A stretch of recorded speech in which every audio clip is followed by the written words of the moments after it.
This is the Hoof GP, and that cow that just disappeared around the corner is cow number 5. Welcome to a recheck. This is the story of cow number 5, and as she once was, just 5 weeks ago. So as you can hear, I'm not actually touching the cow. She's already mooing. As you're just about to see, she had an explosive abscess. Cows show signs of pain like this cow was. There's usually only one explanation, if there's no overgrowth, and that is an abscess. Oh!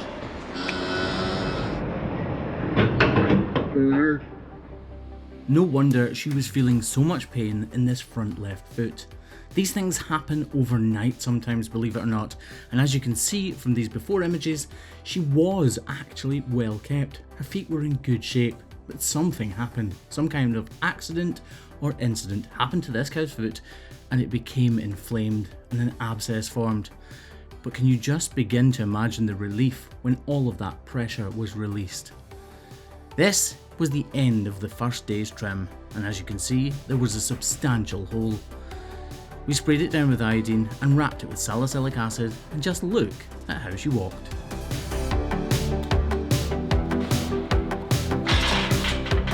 Hey, remember me?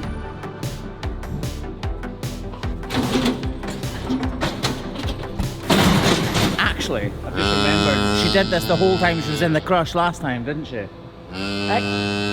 Remember, it's okay. It went well last time.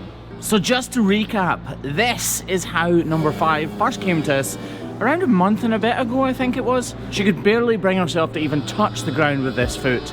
She was shaking every time she did, and clearly in an incredible amount of pain. When we got her in the crush, this is what happened. There was an explosion of pus, and we trimmed out all of that dead and necrotic hoof horn to expose a white line lesion that had become infected. This is what her foot looked like at the end of that trim, and this is how she was walking. Yes, she was walking well, but not well enough. So that's why she's back in the crush today for a checkup. And here's how her foot's looking.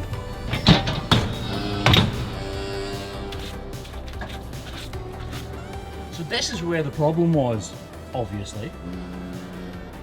It's looking good, you never know. So let's crack on and get on with the trim. Cow's hoof horn doesn't always play ball, believe it or not. When you treat an abscess like this and trim it out, the new hoof horn that grows in its place isn't always perfect. Sometimes it completely delaminates from the sole beneath it, and that's the worry with this cow.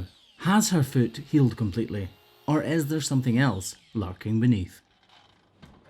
I'm really not willing to compromise her foot, so down the grinder goes and out with the knife. You can be extremely accurate when you're using the grinder, but when you use a knife, you have that kind of visceral feel. You can feel what you're cutting through, and you can feel your way through the layers of hoof horn.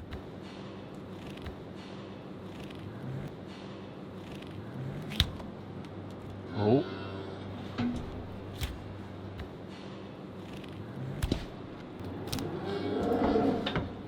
Why is the cow making so much noise in the background? Surely she must be in pain. A lot of you guys must be thinking that right now. That's what I would be thinking.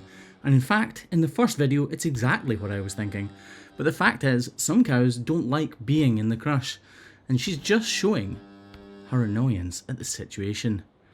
At this point, I don't think this foot is sore in any way, yet she's still mooing to let us know her feelings about being in the crush. We're getting down to tenths of millimeters now, so I get the spray gun out just to wash away some of the dirt and debris so that I can see exactly what needs to be done and where it needs to be done. This is a satisfying hoof trim, but it is far from over. See that crack towards the inside claw up at the heel? I wonder how far that goes. I need to thin out the margins. In other words, make sure there are no steps in hoof horn, because steps in hoof horn mean that the growth is not forming the hoof horn well. And that's bad.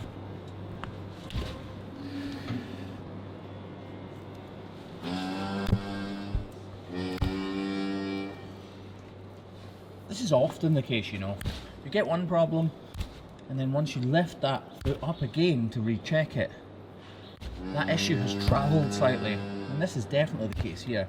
This isn't causing her pain as you saw her walking in, but it definitely could lead to further complications, which again is bad.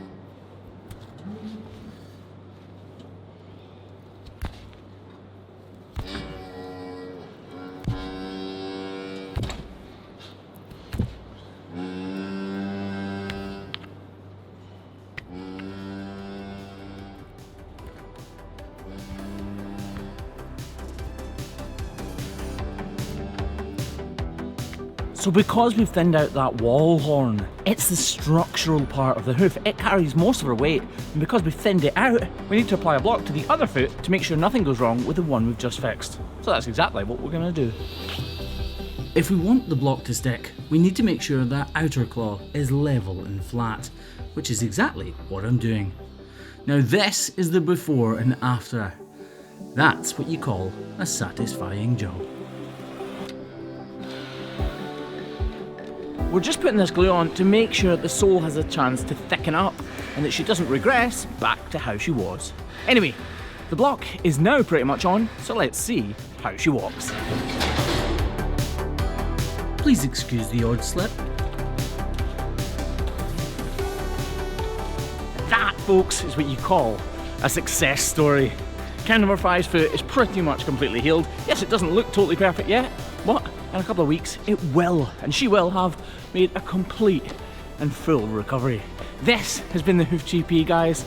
To make sure you can continue watching and following along on stories of cows just like number 5, make sure you crush the subscribe button right now and join our growing community, which we like to call the herd. This has been the Hoof GP, guys. I'll see you on the next one, hopefully